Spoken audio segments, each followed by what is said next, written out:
할머니 손은 약손, 할머니 손은 약손이라는 그 이야기가 있습니다. 방학이면 시골 할머니 집에 놀러 갑니다. 할머니는 손주가 왔다고 많은 음식을 준비해서 먹이고자 합니다. 이것저것 참 많이 준비하죠. 때로는 뒷집에, 앞집에, 옆집에 가서 손주 왔다고 맛있는 반찬 얻어 오시기도 합니다. 때로는 오일장에 가서 미리미리 준비해서 우물 냉장고에 보관했다가 방학이라고 손주가 오면 많은 것으로 할머니들은 먹이고자 합니다. 할머니의 마음이 다 그러할 것입니다. 어린 손주는 오랜만에 할머니가 주는 음식을 먹습니다. 그동안 학교 다니면서 잘 먹지 못했던 음식들을 많이 먹습니다. 놀다가 와서 먹기도 하고 이리저리 산으로 들러 뛰어다니다가 해가 넘어가고 한참이 지나서 할머니 집에 와서 밥을 먹습니다. 허기진 배에 꼬르륵 꼬르륵 시냇물 흐르는 소리가 나기 시작하지만 할머니가 준비해 놓은 가득한 한 장을 먹게 됩니다. 형들과 사촌들과 나누어서 먹게 되는데 그날은 한 장 차려놔서 먹다 보니 과식을 하게 됩니다. 이것저것 할머니가 만들어 주신 맛있는 음식을 먹다 보니 그날 저녁에 꼭 배탈이 날 때가 많습니다. 시내에 살아야 응급실에 가고 약국이라도 할 텐데 시골에 약국이 어디에 있으며 응급실이 어디에 있겠습니까? 할머니는 손주를 무릎에 눕히고서는 배를 만지기 시작합니다. 할머니 손은 약손, 할머니 손은 약손, 우리 길동이 배가 빨리 나아야지, 나아야지. 할머니 손을 약손하면서 배를 어루만지기 시작합니다. 그러면 이상하게도 이상하게 배탈이 났던 그 배가 아무렇지도 않게 나을 때가 많더라라는 겁니다. 어루만지는 그 할머니의 손은 정말로 약손인가 봅니다. 때로 여러 가지 살아가는 일이 힘들 때 누가 찾아와서 나의 어깨를 두들기며 위로의 말을 합니다. 그럴 때 우리는 힘을 얻게 되죠. 아무도 내 마음을 몰라주고 아무도 내 아픔을 헤아리지 못하는데 누군가 와서 나의 마음을 이해하고 나의 마음을 헤아려서 그저 몇 마디 하지 않습니다. 힘들지? 네, 너 힘든 줄 안다. 조금만 참고 잘 이겨내길 바란다. 이 한마디 해줄 때에 참 힘이 됩니다. 때로는 아무 말 하지 않아도 와서 그저 어깨만 몇 번 토닥토닥 두들겨 주어도 우리는 힘을 얻을 때가 참 많이 있습니다. 누군가 나를 어루만져 주거나 나의 어깨를 두들겨 주기만 해도 힘을 얻을 때가 많이 있습니다. 그렇듯이 오늘 읽은 본문에서도 엘리야도 낙심한 중에 하나님의 어루만져 주시는 은혜를 경험한 이야기가 오늘 읽은 본문에 기록되어져 있습니다. 오늘 말씀은 거꾸로 이야기를 시작해 보려 합니다. 엘리야는 하나님의 선지자입니다. 하나님의 선지자인데 왜 그냥 보통 사람도 아니고 하나님의 선지자인데 왜 낙심했는가 하는 겁니다. 그건 아합의 왕비였던 이세벨 때문입니다. 그럼 이세벨이 어떻게 했길래 낙심했는가? 2절 말씀에 엘리야를 죽이려고 했기 때문입니다. 엘리야 선지자 하면 제일 먼저 떠오르는 내용이 무엇입니까? 갈멜산의 사건입니다. 갈멜산에서 바알과 아세라 선지자들과 대결합니다. 하나님께서 엘리야에게 불을 내려 주셨습니다. 살아계신 하나님께서 갈멜산에서 엘리야에게 하늘에 성령의 불을 내려 주셨고 그 결과 바알과 아세라 선지자 850명이 죽임을 당합니다.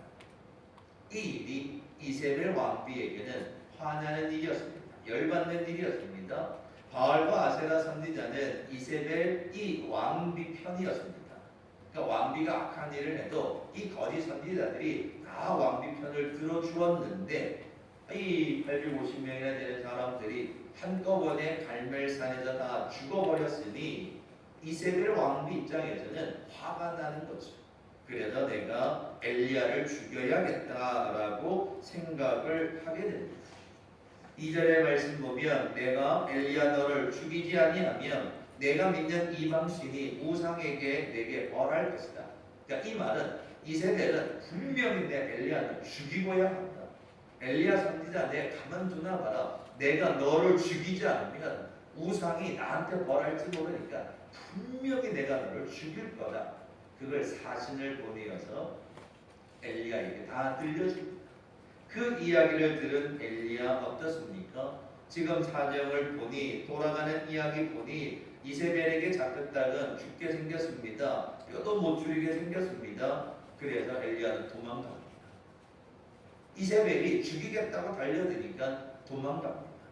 도망가서 4절에 하나님 앞에서 죽기를 각오합니다. 이세벨에게 잡혀 죽는 것보다 차라리 하나님 앞에 죽는 게 낫다고 생각해요. 하나님 죽여달라고, 하나님께 죽여달라고 이야기합니다. 오죽했으면 그랬겠습니까마는 엘리야가 하나님 앞에 가서 하나님 나를 죽여주시옵소서 이야기합니다. 그만큼 낙심이 됐기 때문입니다. 또 엘리야 선지자가 낙심했던 이유는 다른 데 있지 않습니다. 이스라엘 백성들이 우상을 섬겼길래 하나님이 선포하라고 해서 가뭄이 올 거다 선포합니다. 엘리야 선지자가 하나님의 가뭄을 선포하고 나니 3년이 넘도록 가뭄이 와서 이스라엘 백성들이 힘들게 되었습니다. 그리고는 또한 갈멜산에서 거리 선지자들과 대결했습니다. 하나님의 불이 떨어졌습니다. 그러니까 하나님이 살아계심을 엘리야에게 보여준 거죠. 자, 그러면 지금까지 엘리야가 가뭄을 선포하고 갈멜산에서 대결하고 하나님의 말씀을 선포한 건 엘리야 자신의 생각이 아니라 하나님이 명령하신 거였습니다.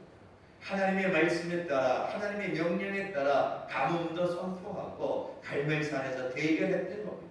그래서 엘리야는 하나님의 말씀대로 선포해서 가뭄도 왔고 갈멜산에서 대결했고 바알과 아세라 선지자들이 죽었습니다. 그러면 엘리야는 갈멜산 대결 이후에 하늘에서 불이 떨어진 다음에는 세상이 변하여질 거다, 달라질 거다 생각했습니다. 하나님의 말씀대로 선포하니 가뭄이 왔고 성령의 불이 떨어지고 나니까 이 바알과 아세라 선지자들이 다 죽었습니다. 하나님의 불같은 역사를 경험했습니다. 그러면 세상이 달라질 거다, 아합 왕과 이세벨이 변화될 거다, 회개할 거다, 돌아올 거다라고 생각했습니다. 그런데 놀랍게도 이 갈멜산 대결 이후에 아합 왕은 더 악해지고 이세벨도 더 악해지고 오히려 엘리야를 죽이겠다고 달렸더니 엘리야 입장에서는 낙심할 수밖에 없는 거죠. 불이 역사하고 나면 성령의 역사가 일어나면 세상이 달라질 거다, 변화될 거다, 하나님의 역사가 일어날 거다 생각했는데 아합 왕이 이세벨이 더 악해지니까 이게 낙심이 아닌 낙심될 수밖에 없었던 겁니다. 우리도 살아가다 보면 일어나는 일들이 다 내가 생각한 대로 움직이지 않을 때가 많습니다. 우리나라의 부동산 정책으로 많은 사람들이 고민합니다. 부동산 정책을 다루는 장관이나 많은 사람들이 이런 정책을 내면 이런 방법을 하면 집값 좀 작겠지, 부동산 가격이 떨어지겠지 하고 정책을 발표했는데 이게 자꾸 올라갑니다. 그러니까 그 정책을 내고 계획을 발표할 적에는 부동산이나 집값이 안정될 거라 생각했는데 생각지 않게 이게 막 더 올라가는 겁니다. 그러니 어느 날 보니 국회의원들이 그 국토부 장관에게 이런 말을 합니다. 장관에게 일하지 말라. 당신이 일 열심히 하면 집값 올라가니까 일하지 말라. 이 참 어처구니 없는 일 아닙니까? 보통 같으면 장관이 열심히 일해서 공무원들이 열심히 일해서 집값을 안정되고 부동산 정책을 잘 좀 열심히 일해달라고 이게 정상인데 아이고 이게 얼마나 오죽했으면 일하지 말라고 장관이 일하면 집값이 더 올라가니까 아예 일할 생각하지 말라고 말할 정도니 이 부동산을 다루는 사람들이 얼마나 낙심되겠습니까? 그러려고 한 게 아닌데 생각지 않은 결과가 주어지더라는 겁니다. 엘리야가 처한 상황이 딱 그 상황이었습니다. 하나님의 말씀을 선포하고 하나님의 능력의 역사가 일어나면 세상이 달라질 거라 생각했고 변화될 거라고 생각했지만 결과는 자기의 목숨이 위태로워진 겁니다. 죽게 생긴 겁니다. 그래서 그는 광야로 나가는 거죠. 구약시대나 옛날이나 지금이나 이 낙심한 자들의 특징은 여러 가지가 있는데 그 중에 하나는 세상을 등지는 겁니다. 방송 프로그램 중에 이 자연인이라는 프로그램이 있습니다. 이 가끔 채널을 돌리다가 보게 되어지면 왜 이 사람이 이 산속으로 자연인으로 살아가야 하는 이유가 있습니다. 세상에서 어려운 일들이 있었고 실패하기도 했고 속상하고 답답하고 낙심한 일들도 있었고 육신에 연약한 질병도 있었고 그 나름대로 사연이 있고 그 나름대로 이야기가 있습니다. 가만 들어보니까 가족이 없는 것도 아닙니다. 집이 없는 것도 아닙니다. 가족도 있고 집도 있습니다. 그런데도 이 산속에 들어와서 자연인으로 살아갑니다. 그 이유는 세상에서 사는 것보다 낫다는 겁니다. 세상에서 배신하고 속이고 싸우고 다투고 그 다음에 연약한 질병도 있고 뭐도 있고 이 세상에서 사는 게 속 시끄러우니까 등지고 차라리 산속에 들어가서 내 하고 싶은 대로 먹고 싶으면 먹고 자고 싶으면 자고 그냥 내 하고 싶은 대로 하고 싶어서 산속으로 들어가지 않았을까? 제 혼자 생각해 봤습니다. 세상에서 사는 일이 좋았으면 얼마나 세상 살기 좋습니까? 그런데 이걸 다 등지고 산속으로 들어갔을 적에는 다 이유가 있었겠죠. 내가 원하는 대로 내가 바라는 대로 잘 이루어지지 않았던 겁니다. 그래서 엘리야도 마찬가지입니다. 하나님의 말씀대로 선포했는데 이게 원하는 대로 되지 않고 생각지 않으니까 다 포기하고 광야로 갑니다. 4절에 광야로 들어가 로뎀 나무 아래에 앉았습니다. 그리고는 하나님께 투정을 부립니다. 내가 갈멜산에서도 해봤고 다 해봤는데 나한테 돌아오는 것은 죽음밖에 없습니다. 그러니 차라리 하나님 날 죽여달라. 하나님께 죽여달라고 엘리야가 이야기합니다. 오죽했으면 그랬을까 하는 생각도 해봅니다. 광야로 나갔던 엘리야가 지쳐서 잠을 자게 됩니다. 광야로 나와 몸도 마음도 지쳐 있는 가운데 잠자는 중에 5절 말씀 보면 하나님께서 천사를 보내어 이르되 그를 어루만지며 그에게 이르되 일어나서 먹으라 하는지라 하나님이 천사를 통하여 지치고 낙심하고 힘든 가운데 있는 그 엘리야를 어루만져 주고 계십니다. 힘들고 지치고 낙심한 가운데 있는 그 엘리야를 어루만지는 천사의 손길은 천사가 아니라 하나님의 손길이었습니다. 엘리야를 찾아가 엘리야를 두들겨 어루만져 주시는 거죠. 엘리야야, 힘들지? 속상하지? 답답하지? 너를 죽이려 하는 사람들로 인하여 괴로운 너의 마음을 내가 알고 있다. 너의 속상함을, 너의 답답함을 내가 다 알고 있다. 엘리야야, 엘리야야, 하나님께서 천사를 통하여 엘리야야, 엘리야야 어루만져 주십니다. 하나님이 어루만져 주시는 손길을 경험한 엘리야는 하나님이 이 천사를 통해 준비하신 떡과 물을 먹고 또 누웠습니다. 7절에 여호와의 천사가 또 와서 어루만지며 이르되 일어나 먹으라 내가 갈 길을 나아가지 못할까 하노라 하는지. 엘리야야, 네가 아직 해야 할 사명이 있다. 엘리야야, 아직 네가 감당해야 할 일이 있다. 아직 너는 때가 아니다. 낙심한 줄 아는데, 속상한 줄 아는데, 답답한 줄 아는데 아직 네가 해야 할 사명이 있다. 엘리야야, 엘리야야. 그 지쳐 쓰러진 엘리야를 어루만져 주시면서 엘리야에게 다시 일어나기를 원하셨습니다. 그래서 엘리야가 다시 일어나 40주 40야를 달려 호렙산에 이르렀다. 오늘 본문의 이야기입니다. 오늘 이 아침 예배드리는 성도 여러분, 할머니 손은 약손이라고 어루만져 주시듯이 낙심하고 절망 가운데 있는 엘리야를 어루만져 주시는 그 하나님의 손길이 오늘 이 아침 저와 여러분을 만져주시는 하나님의 위로의 손길이 되시기를 바랍니다. 하나님은 오늘도 우리를 어루만져 주시길 원하십니다. 요즘같이 힘든 때가 어디에 있겠습니까? 예배드리려 해도 마음대로 드릴 수가 있습니다. 움직이고 싶어도 마음대로 할 수 없는 그런 시대입니다.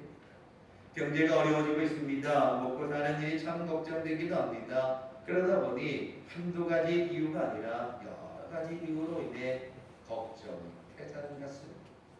속이 시커멓게 눈들어져 갑니다. 그렇다고 일일이 붙잡고서 이거다 저거다 걱정하는 것 이야기하지 못합니다. 어디에 마음 둘 곳도 없습니다. 마음 편한 곳 없습니다. 그럴 때에 우리를 돌아보신 하나님, 오늘 이 아침 성전에 올라와 예배드리는 여러분의 그 마음을 어루만져 주시는 그 하나님의 은혜가 여러분 가운데 함께 하시길 바랍니다. 내가 너를 안다. 힘든 줄 안다. 어려운 줄 안다.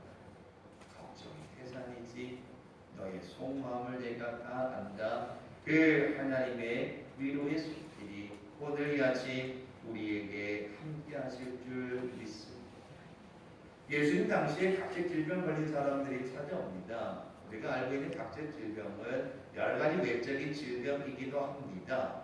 그런데 그 각색 질병에는 마음에 상처 있는 사람들도 있었습니다.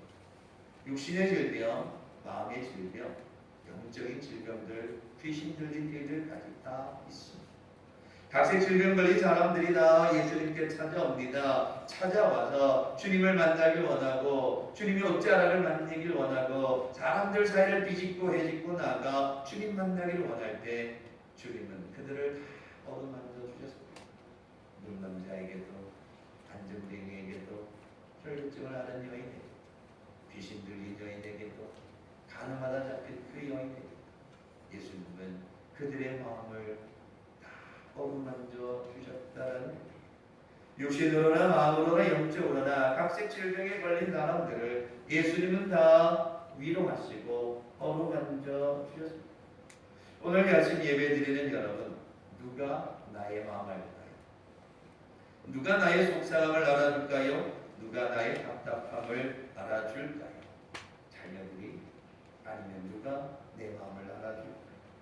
아무도 모르니 엘리야는 얼마나 속상했는지 답답했는지 낙심했는지 죽기를 원했던 것.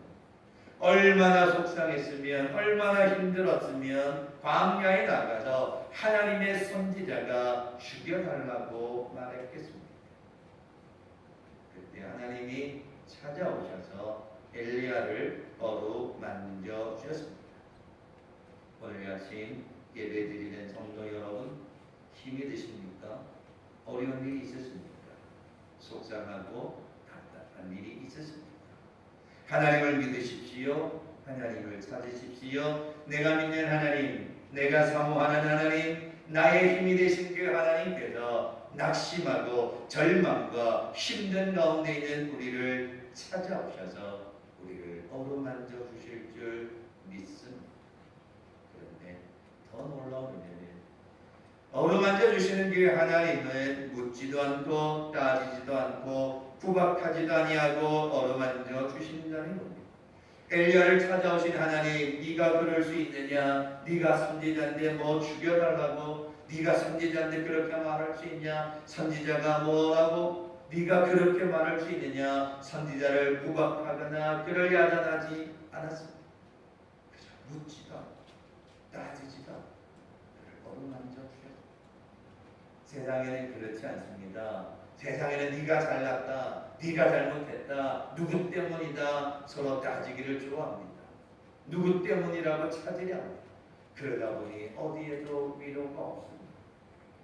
그러나 나의 하나님, 나의 사모하는 그 나를 지켜주시는 그 힘들 때, 어려울 때 묻지도 않고 따지지도 않고 구박하지도 않고 나를 어루만져 주시는 그 하나님, 그 하나님이 오늘 우리를 위로해 주신다라는 사실. 오늘 이 아침 예배드리는 모든 성도 여러분, 힘내십시오. 여러분의 마음 저도 잘 모릅니다. 기도 제목 써내시면 그런 줄 압니다. 그래서 기도하죠. 말해야 알고 들어야 합니다. 근데 사람들은 그 말하고 이야기하는 것도 싫어합니다. 내 속사는 나만 그러겠냐, 다 어려워합니다. 그래서 잘 서로 아픈 것, 상처를 이야기하려 하지 않습니다. 연약한 우리는 들어야 그나마 알고 자꾸 캐물어야 그나마 이야기하고 그렇습니다. 그런데 나의 사모하는 하나님, 나의 힘이 되신 그 하나님, 묻지도 따지지도 않고 구박하지도 않고 힘들지 힘든 줄 알고 어렵지 어려운 줄 알고 그저 우리를 어루만져 주시는 분이 나의 하나님이십니다. 오늘 이 아침 예배드리는 여러분, 나의 하나님, 우리를 어루만져 주시기 원합니다. 나의 상처를 어루만져 주십니다. 나를 어루만져 주시고 위로해 주시는 그 하나님이 나의 하나님이십니다. 그 하나님을 믿고 힘내십시오. 어려운 때를 살아갑니다. 걱정 근심 많은 때를 살아갑니다. 그러나 나를 위로하시는 그 하나님이 나를 어루만져 주신다는 그 사실을 믿고 힘내십시오. 일어나십시오. 아직 해야 할 사명이 많습니다. 아직 해야 할 일들이 많습니다. 아직도 감당해야 할 일들이 많습니다. 포기하지 마십시오. 낙심하지 마십시오. 나의 힘이 되신 그 하나님, 어루만져 주시는 그 하나님의 능력의 손길을 힘입어 이 어려운 때를 일어나 믿음 말씀 위로하시는 하나님의 은혜의 손길로 힘내어 승리하는 축복의 성도들 되시길 주님의 이름으로 축원합니다. 기도하겠습니다. 고마우신 아버지 하나님, 참 어려운 시대를 살아갑니다. 우리를 위로하여 주시옵소서.